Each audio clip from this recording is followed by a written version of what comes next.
छत्तीसगढ़ में निकाय चुनाव शुरू हो गए हैं और निकाय चुनाव के आगाज के साथ ही राजनीतिक दलों ने वोटरों को लुभाने की कोशिश शुरू कर दी है। ऐसे में घोषणा पत्र दोनों ही पार्टियों के लिए काफी अहम है। घोषणा पत्र से वोटरों का रुझान बदलता रहा है, इसलिए कांग्रेस और भाजपा अच्छा घोषणा पत्र बनाने की शक्कत में है। बीजेपी इस मामले में आगे निकलते हुए घोषणा पत्र समिति बना चुकी है, जिसकी जिम्मेदारी पूर्व मंत्री अमर अग्रवाल को मिली है। अमर अग्रवाल आम लोगों से राय लेकर घोषणा पत्र बनाने की बात कह रहे हैं। जल्दी ही सबके सुझाव के बाद हमारे जो घोषणा पत्र समिति है उनके सदस्यों के साथ बैठ के हम क्या पूरा कर सकते हैं, क्या अच्छा कर सकते हैं, जो जनता के सुझाव आएंगे उसमें और बेहतर एडिशन करके सारी बात का अध्ययन करके हम बहुत जल्दी घोषणा पत्र बनाएंगे। हमारे प्रदेश अध्यक्ष जी ने कल हम सबको ये दायित्व दिया है।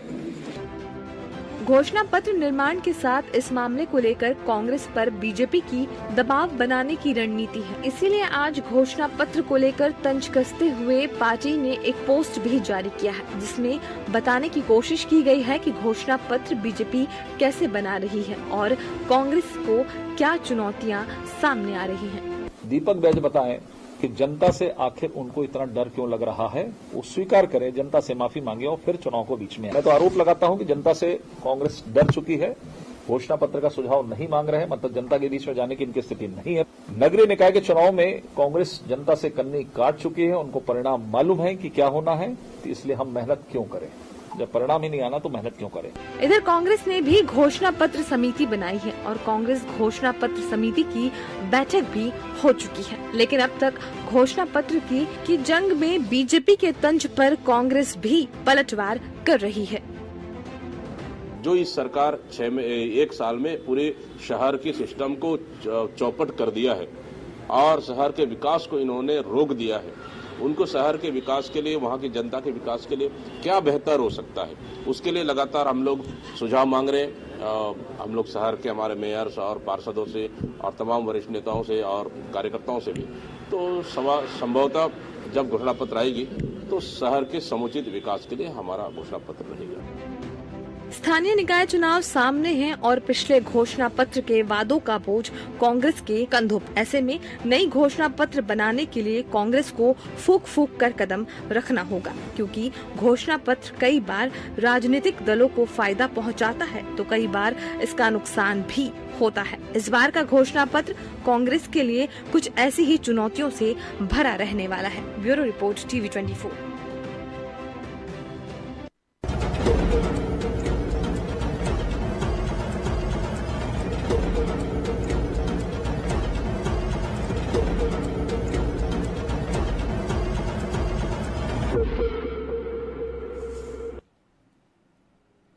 नमस्कार, मैं हूं मोहन तिवारी। आज के मुद्दे में आपका स्वागत है और आज का मुद्दा हमारा आधारित है उस अहम कड़ी के ऊपर जिस पर निकाय चुनाव निर्भर करने वाला है। जी हां, शहर की सत्ता में कौन बैठेगा ये तो जनता तय करती है, पर जनता का मन तय होता है घोषणा पत्र से। और इसीलिए दोनों ही पार्टियों ने अपने अपने घोषणा पत्र को काफी अहमियत दी है।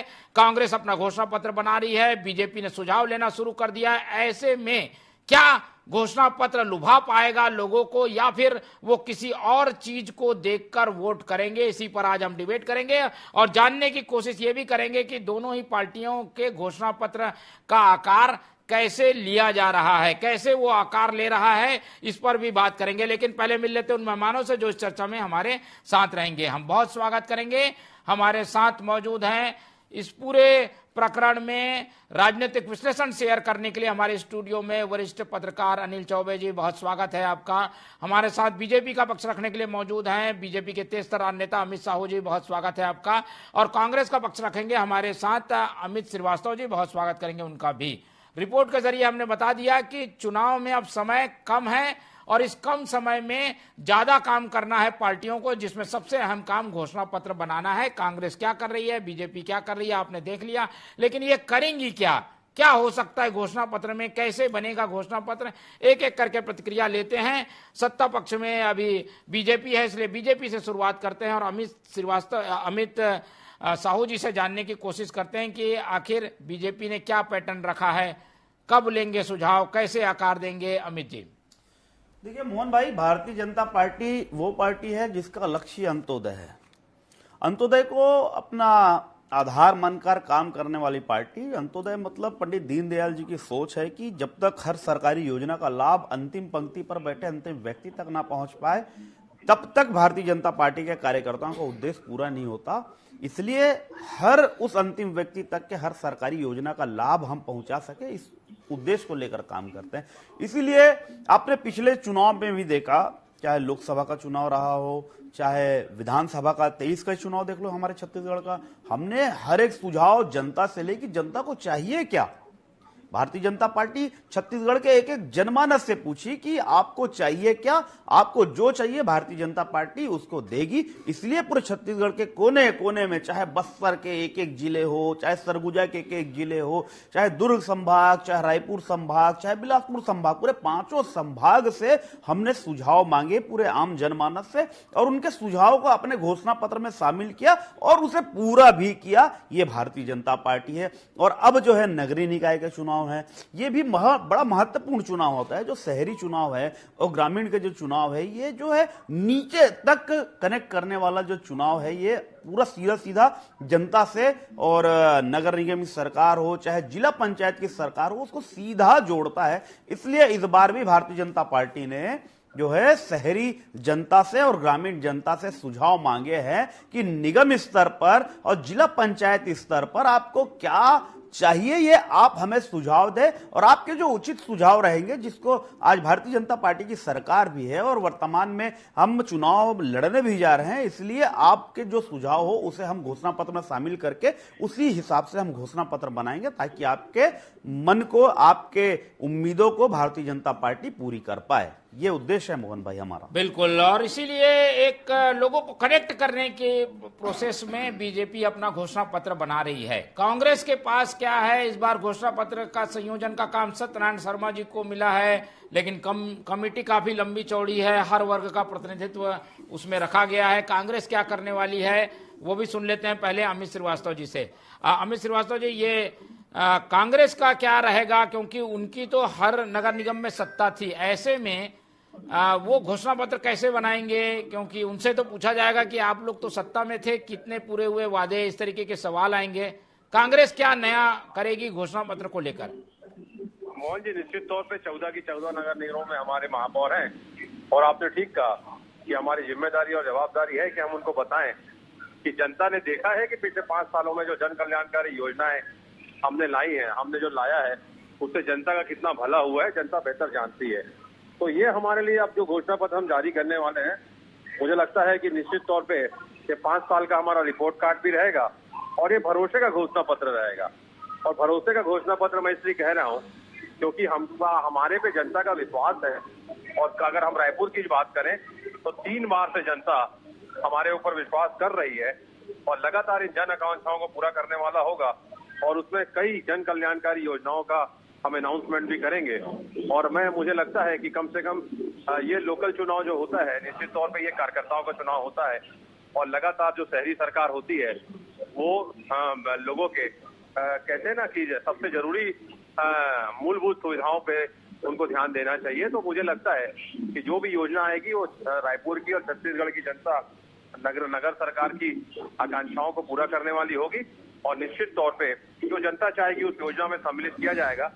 और लोगों से लगातार हम पूछ भी रहे हैं कि क्या आपको और चाहिए, लेकिन मुझे लगता है बेसिक नीड्स जो होती हैं, जैसे स्कूल हो गया, एक अच्छा स्कूल वो चाहते हैं, लगातार अच्छी साफ सफाई की व्यवस्था हो, मच्छर मुक्त अपना प्रदेश हो, अच्छे गार्डन हो, शमशान घाट में सफाई अच्छे से हो, रोड्स अच्छी हो, और एक जब लोग बाहर से आए तो उन्हें लगे कि हम उनको ये एहसास हो कि हम एक ऐसे शहर में आए हैं जहां पर निश्चित तौर पर नगर निगम बहुत अच्छा काम कर रहा है। और लगातार स्मार्ट सिटी के माध्यम से भी हम बहुत सारी काम हमने किया है। तो मुझे लगता है कि आने वाले समय में आप देखेंगे कि निश्चित तौर पे जनता की आकांक्षाओं को पूरा करने वाली हमारी जो सरकारें हैं, जिसमें 14 के 14 नगर निगम में हमारे महापौर हैं, तो जनता का जो प्यार और आशीर्वाद लगातार 3 बार से हमें रायपुर में मिल रहा है, मुझे पूर्ण विश्वास है कि 4थी बार भी हम पता करने जा रहे हैं। बिल्कुल। और घोषणा पत्र क्या लग रहा है इस बार आप लोग पहले बना लेंगे या आखिरी समय तक आएगा? कब तक इसको पूरा करने का सोचा है आप लोगों ने? देखिए, बात पहले और बात की विषय नहीं होता है। बात ये होती है मोहन जी कि उस घोषणा पत्र को लाना इज नॉट इम्पोर्टेंट, उसको पूरा करना। अगर आपने कहा है, अगर हम कहते हैं तो हम करते हैं। और लगातार, जैसे मैंने कहा ना, ये भरोसे का घोषणा पत्र होगा। और लगातार अगर जनता 3 बार से हम पे विश्वास कर रही है, मतलब ये मानती है जनता कि शहरी सरकार में जो कांग्रेस काम करती है वो जनता को पसंद आती है। तो मैं उसमें नहीं जाना चाहता कि किसने क्या किया, किसने नहीं किया, लेकिन सभी जानते हैं कि कांग्रेस जो कहती है वो करती है। और मैं अगर कहूंगा, क्या मैं उस बहुत सारे मुद्दों पे नहीं जाना चाहता कि हमने बड़ी बड़ी बातें की, 2 करोड़ लोगों को हर साल रोजगार देंगे, हम नहीं दे पाए, वो नहीं दे पाए। उन्होंने लगातार ऐसी अनगिनत योजनाओं का नाम लिया था, लेकिन वो पूरी फुलफिल नहीं कर पाए। तो मुझे लगता है कि जनता बेहतर समझती है कि किस व्यक्ति की क्रेडिबिलिटी होनी चाहिए। राजनीति में क्रेडिबिलिटी सबसे इंपॉर्टेंट चीज होती है। जनता को आप पे विश्वास होना चाहिए कि अगर कांग्रेस कुछ कह रही है तो वो करती है, भाजपा अगर कहती है तो नहीं करती है। तो मुझे लगता है कि ये शहरी सरकार का जो मताधिकार का प्रयोग जनता करती है, उस पर वो बताती है कि कांग्रेस पे हम ज्यादा विश्वास करते हैं। ठीक है, चलिए, ये तो जनता तय करेगी। अब समझ लेते हैं कि घोषणा पत्र बनाने की जो प्रक्रिया है दोनों ही पार्टियों में थोड़ी अलग अलग दिख रही है, पर आने वाला क्या है, क्योंकि ज्यादा कुछ स्थानीय निकायों को करने के लिए कुछ होता नहीं है, कुछ मिक्सअप चीजें आएंगी। दोनों ही घोषणा पत्रों में एक ही तरीके की चीजें हो सकती है। अनिल चौबे जी से समझ लेते हैं क्या मिलने वाला है जनता को इस घोषणा पत्र में, क्या देखकर जनता ज्यादा आकर्षित हो सकती है? आपको क्या लगता है चौबे जी? मोहन जी, पिछले नगर निगम के जो भी घोषणा पत्र था, वो जिस तरीके से कांग्रेस ने उसमें काम किया है, उसमें जो कमियां रहेंगी वो भाजपा उसको उन मुद्दों को उठाएगी। जैसे कि इन्होंने वादा किया था कि भाई टैक्स का जो मामला है उसको हम उसको हम वो करेंगे, वो नहीं कर पाए। तो ये इस पर घोषणा कर सकती है। लेकिन जो मेन चीज होती है कि ये शहर की सुविधाओं का चुनाव है। एक्चुअली जनता जो है जो चाहती है कि उनको सबसे ज्यादा सुविधा मिले, सफाई रहे, सड़कें ठीक रहे, ट्रैफिक की व्यवस्था ठीक हो, नल पानी ठीक ठाक मिले। इन सब की आशाओं के साथ ही ये जनता वोट करती है। अब ये जो पार्टियां हैं अभी तक तो ठीक से जल उपलब्ध नहीं करा पाई हैं, सड़कों की हालत भी वैसे ही है, ट्रैफिक भी नहीं सुधार पाई है। इन सब में अगर कोई भाजपा अगर चाहेगी, वो अपना विजन दे सकती है कि हम इस तरीके से अपना पानी देंगे, ऐसे हम ट्रैफिक की व्यवस्था ठीक करेंगे, या हम जो इनके स्कूल हैं उनका हम ऐसे उन्नयन करेंगे, टैक्स को लेकर हम कैसे करेंगे, उम्मीदवार पे हम कैसे कंट्रोल करेंगे। ये सब विषयों पे अगर वो अपना घोषणा पत्र जारी करता है तो कुछ नया होगा। लेकिन चाहे नगर पालिका हो, नगर निगम हो या वो, इनकी समस्याएं सब वही रहती हैं। छोटी छोटी समस्याएं रहती हैं कि अतिक्रमण ना हो।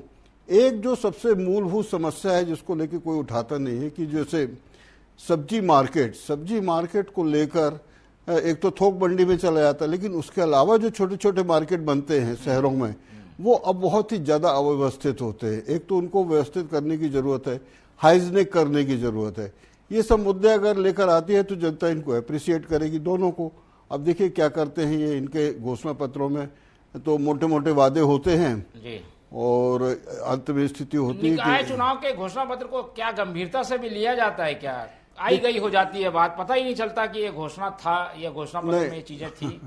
आप बिल्कुल ठीक कह रहे हैं। पिछले कई वर्षों से देख रहे हैं, कई चुनाव में घोषणाएं थी, लेकिन अब जो है जनता इनके एक एक शब्द को पकड़ के और इनसे वसूली करती है। अब वो उस दिशा में जनता समझने लगी है कि आपने वादा किया था कि हमको नल से पानी मिलेगा, और अभी तक नहीं मिला। इसका जवाब मेयर को, पार्षद को देना पड़ेगा।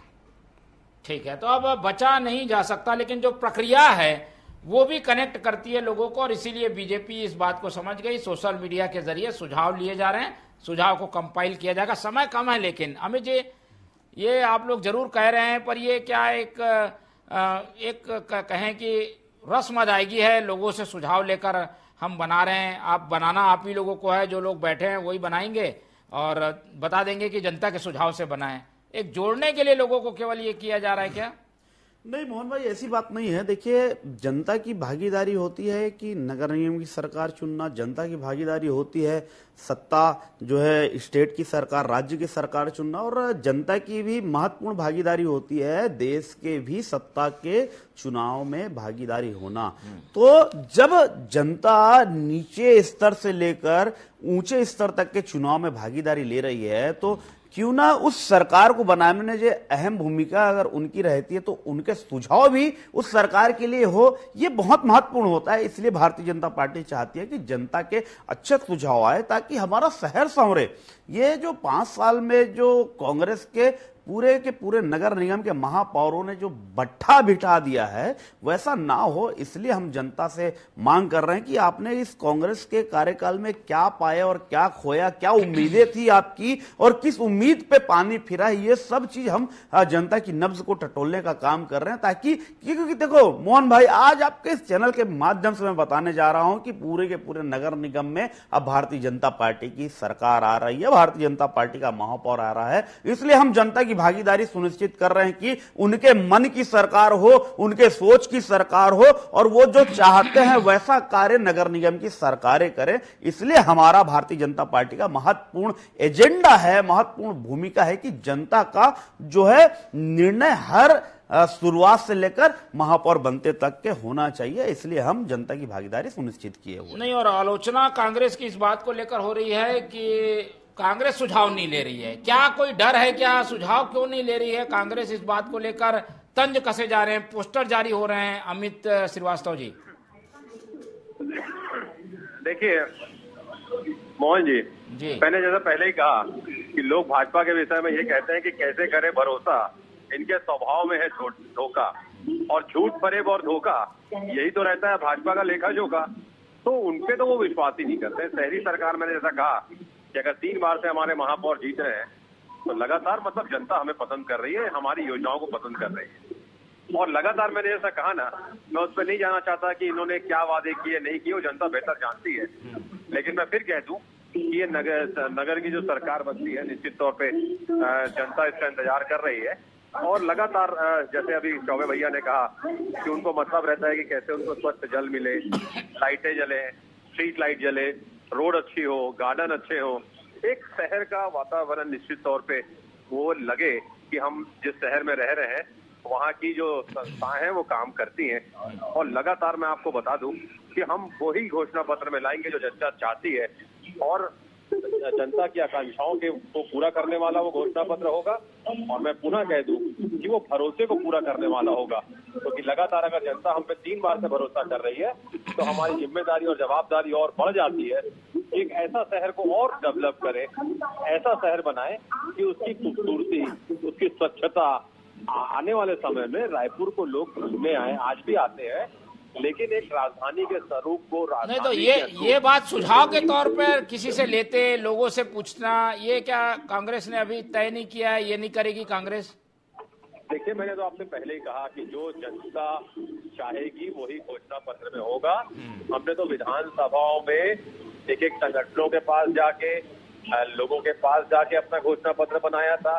तो बहुत सारे जो उनके विचार हैं वो हमारे पास ऑलरेडी कंपाइल हैं, और आने वाले समय में भी अगर हमें ऐसा लगेगा कि जनता और इसमें कुछ चाहती है, संशोधित चाहती है, कुछ अमेंडमेंट चाहती है, कुछ अपने सुझाव और इसमें ऐड करना चाहती है, तो पुनः हम घोषणा पत्र के पहले निश्चित तौर पे जनता के बीच में इसको भी सम्मिलित करेंगे। ठीक है, चलिए। कांग्रेस का भी एक अपना पैटर्न है। हालांकि कांग्रेस ने ही ये पैटर्न शुरू किया था कि वो लोगों से सुझाव लेकर घोषणा पत्र बनाती थी, लेकिन इस बार उससे वो पीछे हट रही है। यही उनकी आलोचना का कारण भी बन रहा है। अनिल चौबे जी, इसे कैसे देखते हैं? क्या इसका फायदा नुकसान भी है? क्या प्रक्रिया जो अपनाई गई है उसका किसी को एडवांटेज डिसएडवांटेज भी है क्या? देखिए, जिस तरीके से भाजपा ने कहा कि हम जनता के सुझाव ले रहे हैं, माध्यम कुछ भी हो सकता है, सोशल मीडिया हो सकता है, फोनोग्राम हो सकता है, बहुत सी चीजें हो सकती हैं। तो एक तो क्या है कि वो सीधे जनता से जुड़ रहा है, इसका फायदा उनको निश्चित ही मिलेगा। जनता सोचेगी कि मैंने एक सुझाव दिया था, उन्होंने अपने घोषणा पत्र में ले लिया, तो वो स्वाभाविक उसकी तरफ झुकाव हो जाएगा। कांग्रेस चूंकि इसलिए सब नहीं कर पा रही है या जो करने का उनका मूड नहीं है, क्योंकि उनके 14 उनके विधानसभा 14 उनके नगर निगम में उनके पार्षद वो थे, महापौर थे, तो काफी कुछ फीडिंग उनके पास ऑलरेडी है।